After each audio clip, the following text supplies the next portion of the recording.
Ну, მინდა ვთქვა, რომ მე სწორებ ძალიან თქვენ რომ ჩვენ სწავლობთ ჩვენი პატრიარქისაგან. პატრიარქი ნამდვილად დიდი მაგალითი არის სწორი დამოკიდებულებებისა ქვეყნისადმი, ღვთისადმი, ადამიანისადმი, საქმისადმი.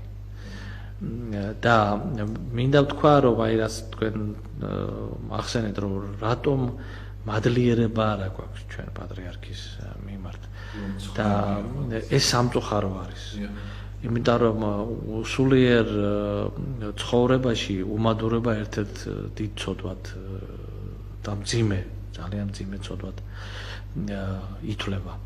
და აი ჩვენი მაგრამ ერთ რაღაცას ვიტყვი, რომ აი დღეს ის რაც ხდება ჩვენს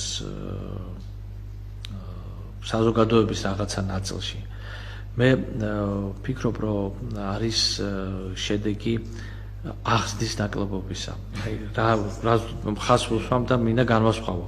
არის ზრდილობა და არის აღზრდილობა.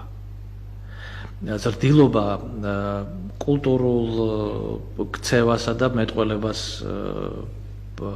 განსაზღვრავს ასე ეტიკეტს გარკვეულწილად. აღზრდილობა ეს არის ის, რაც ადამიანის შინაარსს წარმოაჩენს, მის დამოკიდებულებას ყველაფრისადმი, რაც არის მნიშვნელოვანი ძვირფასი და სინამდვილეში წარმოადგენს ფასეულობას და ღირსებას ადამიანებისა და საზოგადოებისა.